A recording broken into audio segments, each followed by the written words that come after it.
Bertemu kembali di Minggu Baharu rentasan berita edisi 1009. Saya Zawaz Yusof antara paparan utama. Amanah bukan boneka DAP. Kenapa slogan ini rumah kita dibenci?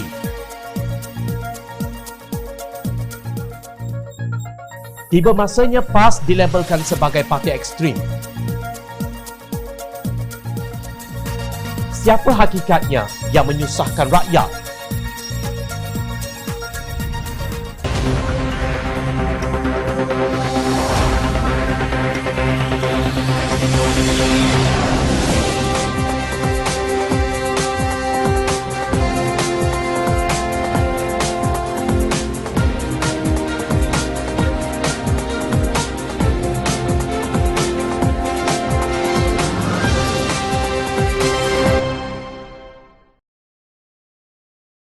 Assalamualaikum dan salam sejahtera.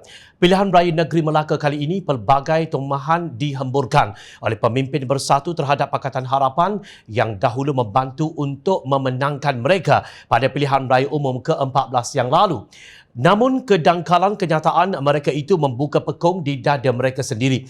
Baru-baru ini Timbalan Pengerusi Perikatan Nasional Datuk Seri Ahmad Faizal Azumu mendakwa beliau terpaksa menguruskan pertengkaran setiap hari ketika memimpin Kerajaan Pakatan Harapan Perak sebagai Menteri Besar.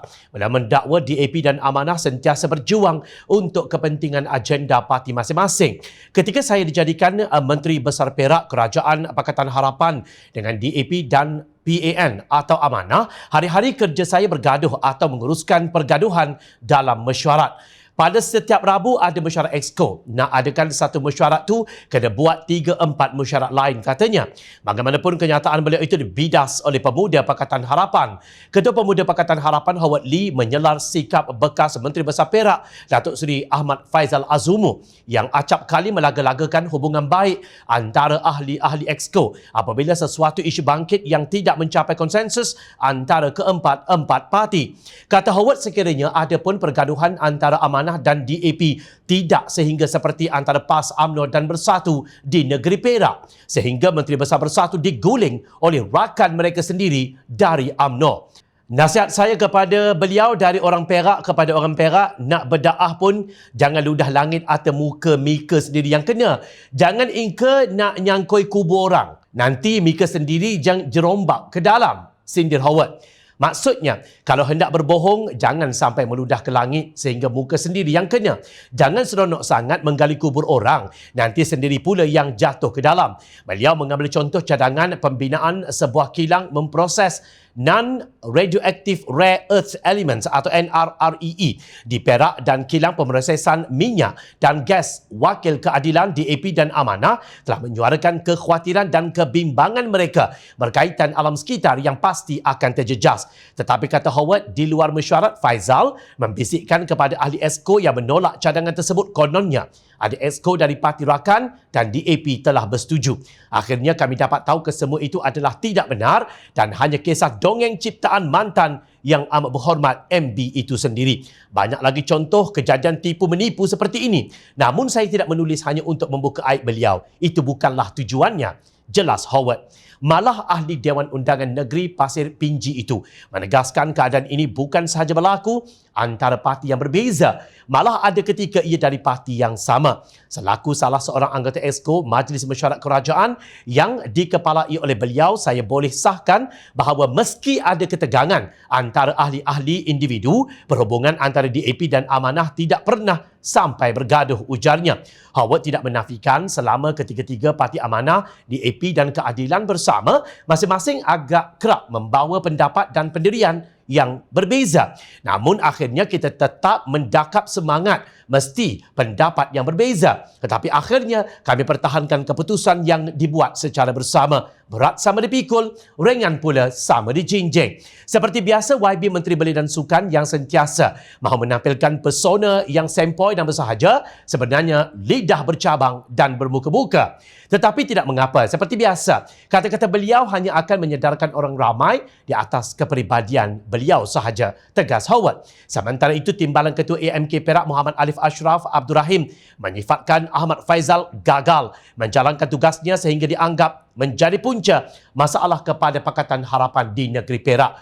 Ketika Perak dikuasai Pakatan Harapan, beliau masih Menteri Besar sehingga tumbangnya kerajaan negeri akibat beliau sendiri bersama rakan sekutu yang melompat. Lagi pelik, beliau tanpa rasa segan silu memberi sokongan menubuhkan kerajaan negeri yang dipelopori oleh Barisan Nasional sedangkan beliau dijatuhkan oleh ahli-ahli Dewan Undangan Negeri BN. Katanya, seperti dipetik Sinar Harian. Nah, sudah terang lagi kan bersuluh. Ahmad Faizal telah mendedahkan bahawa DAP dan Amanah sentiasa berjuang untuk kepentingan masing-masing. Maknanya, Amanah tidak pernah tunduk kepada DAP. Ternyata naratif jahat itu adalah fitnah ciptaan UMNO dan Parti PAS demi menyebar sentimen kebencian kaum sahaja. Amanah bukan kuda tunggangan DAP dan Amanah bukan boneka DAP. Noktah. Pelan tindakan maju bersama harapan yang dilancarkan oleh Pakatan Harapan pada minggu lepas memberi tumpuan kepada usaha untuk mempertingkatkan aspek kesejahteraan rakyat, pemerkasaan ekonomi dan pelaksanaan reformasi pentadbiran di negeri Melaka. Menerusi slogan Ini Rumah Kita, Kerajaan Pakatan Harapan Melaka akan mewujudkan lebih banyak peluang pekerjaan melalui pendekatan seperti menarik lebih banyak pelaburan dalam sektor industri dan pembuatan serta membantu menghidupkan semula sektor pelancongan pasca pandemik COVID-19. Pengerusi Pakatan Harapan Melaka Adli Zahari berkata, fokus utama Kerajaan Pakatan Harapan jika memenangi pilihan raya negeri ialah untuk menghapuskan amalan penggunaan kontraktor orang tengah dan mengutamakan pengambilan anak Melaka sebagai pekerja kontrak serta pekerja jangka pendek. Kerajaan Pakatan Harapan Melaka komited untuk mengatasi masalah ini dan berikrar untuk menyelesaikannya dalam tempoh 5 tahun akan datang dengan memastikan semua sumber digembling sewajarnya dalam jangka masa yang dijanjikan, kata Adli dalam satu kenyataan. Selain kerja-kerja penyelenggaraan yang berterusan bagi menangani masalah banjir, kerajaan akan mengkaji semua projek reklamasi tanah serta tambakan laut dengan teliti dan pihak pelaksana perlu menyediakan perancangan serius bagi menghadapi kemungkinan hujan lebat bagi tempoh jangka panjang. Menurut Adli, pencegahan dan pengurusan bencana banjir akan dijadikan keutamaan bagi perancangan bandar, khususnya memastikan tiada projek pembangunan terlampau. Dengan menerima hakikat bahawa perubahan iklim menjadi punca banjir di dunia ini, Kerajaan Pakatan Harapan Melaka bertekad menjadikan Bandaraya Melaka sebagai kota hijau yang utama melawan perubahan iklim di negeri Melaka ini. Yang kedua adalah isu berkaitan dengan tambakan laut. Selain isu banjir, Kerajaan Pakatan Harapan juga tidak akan melaksanakan penjualan pasir, namun akan memberikan perhatian khusus kepada pengurusan tambak laut dengan memastikan ianya dilaksanakan dengan berhemah, tegas Adli. Beliau juga berpandangan tambakan laut tidak harus menjadi punca banjir. Ianya harus dijalankan dengan teratur mengikut perancangan bagi mengelakkan berlakunya susut nilai serta lebihan terhadap reclaim land. Selain itu, Kerajaan Pakatan Harapan juga akan mewujudkan lebih banyak peluang pekerjaan dengan menarik lebih banyak pelaburan dalam sektor industri dan pembuatan serta membantu menghidupkan semula sektor pelancongan pasca pandemik. Di mana kerajaan negeri dan pihak berkuasa tempatan akan menghapuskan penggunaan kontraktor orang tengah dan mengutamakan mengambil anak Melaka sebagai pekerja kontrak serta pekerja jangka masa pendek. Kerajaan Pakatan Harapan juga akan menambah baik aspek penjagaan kanak-kanak bagi membolehkan lebih ramai golongan wanita diserap sebagai tenaga kerja. Untuk rekod Kerajaan UMNO, BN bekas Ketua Menteri Datuk Seri Sulaiman Mat Ali telah melancarkan projek Melaka Waterfront Economic Zone atau MWES merangkumi 5 zon baharu yang dihubungkan dan dibina dari pesisir pantai sekarang dan kawasan penambakan sepenuhnya seluas 7,500 ekar. Menurut akhbar The Star, tanah tebus guna atau ditambak itu akan terbentang dari Sungai Lereh di Tanjung Kling ke Pantai Puteri. Perjanjian projek pertama diberi kepada LBS Bina Group untuk menambak dan membangunkan tanah seluas 1,200 ekar di Tanjung Ruas. LBS Bina Group beralamat di Plaza Seri Setia Petaling Jaya, Selangor. Ia bukan syarikat dari negeri Melaka. Sebuah badan bukan kerajaan yang menamakan diri mereka SOS atau Save Our Sea, Melaka New Reclamation Projects 2021, mendakwa tanah yang ditambak dari Sungai Lereh di Tanjung Kling hingga Pantai Puteri itu merupakan kawasan pantai terakhir bagi orang Melaka untuk beristirahat bersama keluarga. Kumpulan ini juga mendakwa gagal menemukan fakta bahawa penilaian EIA, penilaian dampak lindungan, telah dilakukan. Kumpulan ini juga mendakwa gagal menemukan fakta bahawa penilaian EIA, iaitu penilaian dampak lingkungan, telah dilakukan. Menurut mereka, kebanjiran yang berlaku mutakhir ini bukan bencana alam, tetapi disebabkan projek penambakan dan nasihat dari alam. Menurut mereka, jika projek ini diteruskan, sekurang-kurangnya 1/3 daripada penduduk Melaka akan menghadapi banjir yang mungkin lebih teruk dan lebih buruk. Semakin lama semakin sukar untuk menyelesaikan masalah tersebut. Kumpulan ini telah melancarkan bantahan petisyen menerusi change.org yang kini telah menerima hampir 10,000 tanda tangan. Projek berskala mega yang merosakkan ekologi, menjejaskan punca rezeki nelayan dan generasi masa depan, inilah yang turut dibantah Adli. Malah kata Adli adalah rumah kita. Justru sewajarnya visi Adli disokong. Jika kita sayang rumah kita, takkan kalian mahu menyerahkan rumah kita kepada kerakusan tangan pihak swasta yang hanya mementingkan keuntungan. Sangat betul dan sangat tepat. Pakatan Harapan sudah biasa sebenarnya ditomah dengan pelbagai tuduhan oleh PAS. Pemimpin amanah juga menerima pelbagai gelaran oleh pemimpin PAS. Semua itu diterima dengan sabar sehingga kadang-kala marah juga penyokong kepada pemimpin yang asyik memaafkan fitnah yang diulang-ulang. Namun kali ini Presiden PAS mengeluarkan kenyataan yang membuatkan pemimpin UMNO kepanasan satu badan. Naib Presiden UMNO Datuk Seri Muhammad Khalid Nordin nampaknya berang dengan kenyataan Presiden PAS Datuk Seri Hadi Awang bahawa Perikatan Nasional adalah satu pakatan kesederhanaan yang ditubuhkan sebagai perikatan menentang parti-parti ekstrim. Memandangkan Barisan Nasional adalah parti yang tidak berada dalam pakatan tersebut secara tidak langsung dan turut bermaksud bahawa Barisan Nasional adalah parti yang ekstrim, ujarnya. Muhammad Khalid menafikannya. Sudah tentu pandangan sebegini tidak wajar. Barisan Nasional bukan parti yang ekstrim atau menyokong ekstremisme. Jika tidak, mana mungkin selama 61 tahun rakyat Malaysia memilih Barisan Nasional dan bukannya PAS? Saya rasa semua orang tahu jawapannya itu. PAS tidak pernah menang besar dalam mana-mana PRU kerana kepada orang Melayu dan rakyat Malaysia secara umumnya, PAS adalah parti dengan ideologi Islam yang ekstrim. Mereka tidak yakin PAS boleh menawarkan solusi untuk Malaysia dengan komposisi kemajemukannya yang kompleks, tegas Muhammad Khalid. Menurut beliau, walaupun PAS sudah wujud berpuluh tahun dengan Islam yang dicanangkan sebagai landasannya sekalipun, majoriti orang Melayu tidak pernah menerima PAS sebagai parti yang boleh mewakili mereka. Sekarang PAS berkicau seolah-olah ia sederhana dari yang sederhana. Tetapi rekod dan prestasi PAS jelas menunjukkan bahawa ia bukan parti sederhana, dakwanya. Kata Muhammad Khalid, PAS mungkin kelihatan sederhana hari ini bukan kerana ideologi dan pendekatan politiknya, tetapi kerana parti itu menyedari bahawa untuk terus diajak menjadi kerajaan, ia terpaksa menjadi sederhana. Dalam pemerhatiannya, PAS memiliki rekod penyertaan dengan beberapa perikatan untuk melunakkan persepsi radikalnya, termasuk merangkul erat DAP sebagai sekutunya. Jadi apabila parti di luar pakatan yang disertai PAS dilabel sebagai parti ekstrim, maka saya teringat bidalan orang tua-tua. Mengata dulang paku serpih, mengata orang dia yang lebih, sindir pemimpin UMNO itu. Adakah UMNO baru mengenali PAS di bawah pimpinan Hadi atau ini hanya sandiwara sempena pilihan raya negeri Melaka? Pemimpin PAS tahu apapun kata nista mereka terhadap UMNO, tiada pemimpin UMNO yang berani bertindak. Ini kerana UMNO takut PAS akan menarik sokongan mereka kepada parti itu jika perbalahan antara mereka merebak di luar Facebook.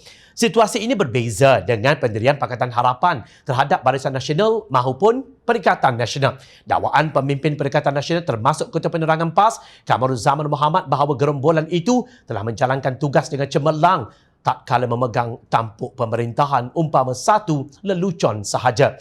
Laporan Ketua Audit Negara LKAN 2020 yang dikeluarkan pada 28 Oktober mendedahkan hutang persekutuan pada tahun 2020 adalah berjumlah 879.560 bilion ringgit, iaitu 62.1% daripada keluaran dalam negara kasar KDNK. Pada 2020, pinjaman baharu adalah berjumlah 194.555 bilion ringgit berbanding 138.559 bilion ringgit pada tahun sebelumnya, iaitu meningkat sejumlah 55.996 bilion ringgit atau 40.4%, tegas LKAN. Katanya dalam pengauditan pematuhan terhadap kementerian dan jabatan persekutuan pula, jumlah semakan audit bagi 8 tajuk pengauditan bernilai 899.44 juta ringgit. Sejumlah 620.07 juta ringgit dikesan membabitkan isu pembayaran tidak teratur, kerugian wang awam dan pembaziran. Pembayaran tidak teratur itu termasuk 499.18 juta ringgit melibatkan bayaran tuntutan perkhidmatan penyelenggaraan tanpa pengesahan di Majlis Keselamatan Negara MKN menurut laporan LKAN. MKN di bawah bidang kuasa pengerusi Perikatan Nasional, siapa lagi kalau bukan Tan Sri Mahyadi Mat Yassin. Pendedahan ini tidak termasuk penggunaan wang rakyat untuk menggunakan kenderaan welfare dan kerja-kerja ubah suai pejabat yang tiada kena-mengena dengan kecemerlangan menjalankan tugas. Itulah makna songsang, cemerlang bagi pendukung Perikatan Nasional. Berkempen tak salah, berbohong itu berdosa. Ketua Dewan Pemuda PAS Malaysia Ahmad Fadli Syahari berkata rakyat Melaka yang bakal mengundi 20 November ini hendaklah menolak calon yang menyusahkan mereka, terutamanya wakil rakyat yang melompat parti. Beliau menyarankan pengundi memilih calon-calon yang ada integriti dan tidak akan melompat setelah diberi mandat pada pilihan raya negeri PRN Melaka nanti. Malah berdasar maklumat yang diperoleh, rakyat Melaka tidak berkompromi dengan isu-isu tersebut dan bersedia menolak calon-calon yang melompat. Sepanjang saya berada di Melaka, didapati sentimen rakyat Melaka agak tinggi untuk menolak sebarang ahli politik yang menyusahkan mereka, khasnya yang melompat parti. Ujarnya seperti dipetik Harakah Daily 12 November lalu. Malah pengerusi Perikatan Nasional Tan Sri Mahyadi Mat Yassin dilaporkan berkata gabungan parti itu akan menandatangani akuan tolak rasuah serta akan memberi layanan yang adil kepada semua pihak. Sementara itu, kata Fadli, calon PAS telah melakukan bai'ah dan calon gerakan pula menandatangani akuan sumpah SD bagi mengelakkan berlaku lompat parti. Ia penting bagi memastikan momentum itu dapat diteruskan pada pilihan raya umum ke-15 nanti, ujarnya. Kelakar. Ahmad Fadli berteriak agar pengundi Melaka menolak calon yang melompat parti kerana Datuk Seri Idris Harun bertanding di kerusi asahan dan Datuk Nur Azman pula mempertahankan kerusinya di Pantai Kundur. Kedua-dua mereka gugur secara automatik, kata pengerusi Perhubungan UMNO Melaka, Datuk Seri Abdul Rauf Yusof. Kedua-dua mereka sudah secara terbuka menyatakan tidak lagi bersama kerajaan negeri, katanya, seperti dipetik Berita Harian. Kenyataan ini disahkan oleh Setiausaha Agung UMNO, Datuk Seri Ahmad Maslan. Surat perujutan keahlian bertarikh 5 Oktober itu akan diserahkan kepada kedua-dua wakil rakyat terbabit dalam tempoh terdekat, katanya, seperti laporan Asro Awani. Tidak ada istilah katak disebut oleh kedua-dua pemimpin UMNO itu. Malah itulah juga yang disebut oleh Pengarah Komunikasi Amanah Nasional Khalid Abdul Samad berkali-kali bahawa kedua bekas ahli Dewan Undangan Negeri terbabit telah dilucutkan keahliannya, iaitu dipecat terlebih dahulu, bukan melompat. Sebaliknya, Ahmad Fadli patut melihat cermin dahulu sebelum mengajak pemilih agar tidak mengundi katak politik. Bukankah parti beliau sendiri demi menjadi kerajaan lupa prinsip anti lompatnya, lantas bersekongkol dengan pengkhianat Bersatu dan Keadilan yang melompat dan sama-sama membentuk Perikatan Nasional? Lupakah tentang peristiwa itu? Bukan itu sahaja, kebejatan yang dilakukan parti yang kononnya memperjuangkan Islam dan Perikatan Nasional yang kononnya anti rasuah dengan persekongkolan dalam langkah syaratan yang melibatkan UMNO, PAS turut mengamalkan politik asabiyah yang dilarang oleh Islam. Seperti kata Khalid, hanya Pakatan Harapan yang menentang rasuah, pembaziran dan juga pengkhianatan. Sementara itu, Kerajaan Perikatan Nasional dengan selamba menggunakan jutaan ringgit wang rakyat untuk mengubah suai pejabat meski belum membuat sebarang kerja pun sebaik sahaja dilantik menjadi menteri dan timbalan menteri.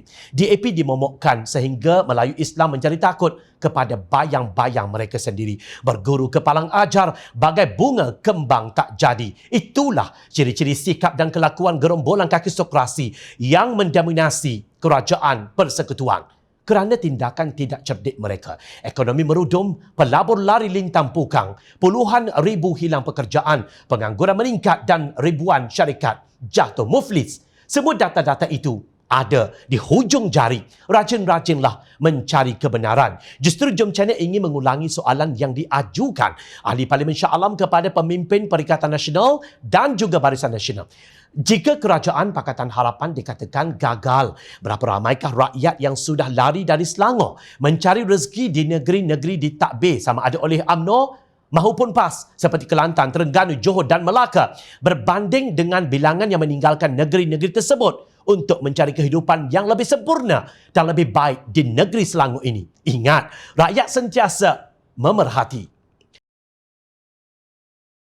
Teruskan bersama kami di Jom Channel dan layari portal jomchannel.net untuk mendapatkan berita politik tanah air. Saya Zawaz Yusof. Terima kasih untuk perhatian yang anda berikan. Assalamualaikum. Salam sejahtera.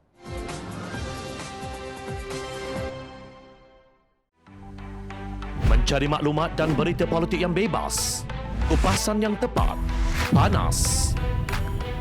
Dapatkannya secara eksklusif hanya di Jom Channel. Komitmen kami, pentasan berita Isnin hingga Jumaat. Berbicara dan isu semasa, kami garapkan secara langsung. Panel-panel berkaliber dan profesional. Interaktif, pandangan anda kami raikan. Jangan lupa bersama kami di setiap hujung minggu dalam edisi khas mingguan.